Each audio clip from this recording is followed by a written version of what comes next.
Fox News Alert back live to the Christ Tabernacle Church, which is in Queens, New York, and we are now about a half an hour away from the beginning of the funeral for Officer Rafael Ramos, one of the NYPD officers who was assassinated in his patrol car last week, and the funeral again to start at the top of the next hour. Well, moments ago, New York City Mayor Bill de Blasio arriving. He is expected to speak at the service. Brian Yennis is live at the scene where tens of thousands are gathering to say their final goodbyes. Brian? Good morning, Leland, Connell, and Anna. That's right. We've seen hundreds of NYPD officers here gather all morning. And what you can see really in front of me, back of me, actually, the Christ Tabernacle Church, you have rows of NYPD officers lined up along the roadway there, ready for the hearse, carrying the body of Officer Rafael Ramos to pass through to his final resting place after the service at the church. Now, the church is very important to Officer Rafael Ramos. He was a member there for 14 years at this congregation of about 4,000. He was an usher, a pastor, a humble and a church-going man. And, of course, now he's being laid to rest here today in front of his family, his wife, and two children, two boys, Justin and Jaden, who spoke yesterday. Here, really, the officers are not speaking to anyone, really. That's a tradition.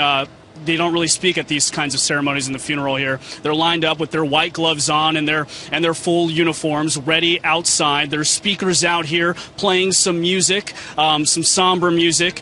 And again, they're just all ready here to salute Officer Rafael Ramos for the last time. Again, Mayor Bill de Blasio came in about 5 minutes ago in a motorcade. The NYPD Commissioner Bill Bratton also arriving here this morning. He tweeted just moments ago, actually, "Our hearts are heavy today as we lay to rest one of our finest, Police Officer Ramos. We will never forget." Again, it's all preparation here. There is only one protester we've seen with a sign that says, "God bless the NYPD, dump de Blasio." That's about it. But besides that, it is just in preparation for the ceremony that's going to begin at 10 a.m. Officer Rafael Ramos, again, known somebody with an infectious smile, somebody who took his time to volunteer when he was an NYPD officer on duty as an usher at this church, helping elderly people to their seats, helping with the elevators graciously. He was also part of a marriage pact, essentially, at the church, helping others at the congregation through their church and continuously praying for them. Today, Officer Rafael Ramos and his family will no doubt get thousands and thousands of prayers from those that are expected to be here today and from all over the country and around the world, really, as we honor him and his family and all that he has done in service of this country and this city. So, again, we are just moments away from his funeral service, and Mayor Bill de Blasio will eulogize the officer. Guys?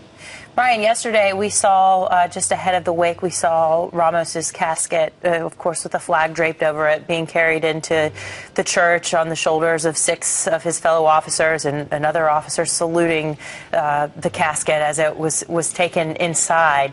What else can we expect from the service today? You mentioned Bill de Blasio speaking, Vice President Joe Biden speaking. Of course, during police funerals, there's often the bagpipes will come out and play. What else can we expect? What sights and sounds will we be hearing and seeing? Right, Anna. Well, we can expect the traditional ceremony in that sense. We have the NYPD Honor Guard. There will be about 8 ballbearers that will actually carry the casket with their white gloves. They're not usually know him personally. It's just other officers that are there that will carry his casket. You mentioned the bagpipes, and his hearse will travel to his final resting spot with the officers on the side. NYPD helicopters will also fly over in the missing man formation. They'll be missing one helicopter in honor of Officer Rafael Ramos. Again, this is all part of the traditional ceremony that we expect today. As you said, Vice President Joe Biden will be expected to make remarks as well. Anna? The other thing, Brian, is that the church itself, which we're looking at now with the wreath above the doors and the people walking in and out of it, such a big part of Officer Ramos's life, as you rightly referenced earlier, is obviously not big enough to hold even a fraction of the number of people who are there and the tens of thousands of officers outside. How will they know what's going on inside? I know yesterday they had some monitors set up. Is something similar happening today for all those officers and others that are gathered there? Right, that's a good question. About 850 people can fit inside that church, and like you said, there are thousands here. Yesterday, there were giant television screens set up as the family and friends and family spoke. Today, you don't see that. What you see is just speakers outside. Perhaps they'll be able to play the audio, but we don't see television screens like we saw yesterday.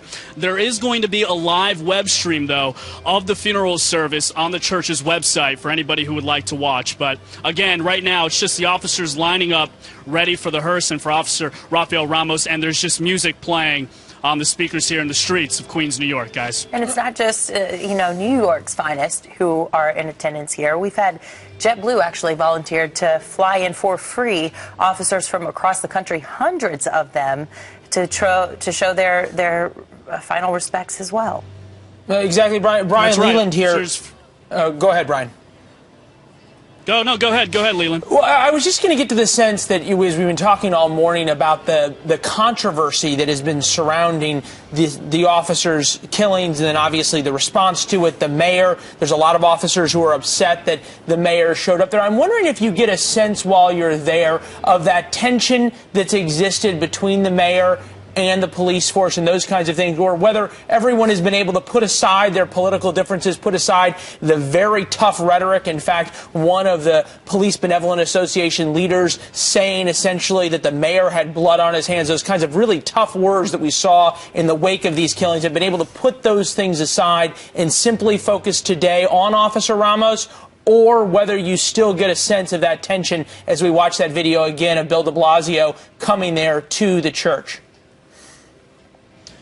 Leland, there's no sense of political tension here whatsoever. Today is about Officer Rafael Ramos, and you can tell when you look at the officers and you see the environment here, there is no sense that anyone is here to talk about politics, to talk about the whatever Pat Lynch had to say, who's in charge of the police unit, whatever de Blasio had to say. None of that. It appears this environment has really taken the tone as what the family has said. Rafael Ramos' family has come out and said they don't want to hear anymore from Pat Lynch or Mayor Bill de Blasio about the politics behind this. They want to hear about Officer Rafael Ramos and the other officer, Win Jin Liu, who lost their lives on duty. And if you can see here today, there is no sense of anyone talking about nothing except for the memories of Officer Rafael Ramos, and everyone is here with a keen purpose to remember him and what he's brought and what he's done for this city and this country, guys. All right, thank you, Brian. It's you knew that would happen if you've had any history of following this police department. I'm sure all the police departments around the country are similar, but there's a time and a place for everything. Emotions were high last week when Pat Lynch said what he said and when other officials said what they said. But today is a day to remember the family. I know when Bill Bratton sent his tweet out this morning, the police commissioner talking about heavy hearts as they laid to rest one of their finest police officers, and Officer Ramos, he was talking about that and having the focus, as it will be, starting 20-some minutes from now, on this officer and his family today and nothing else.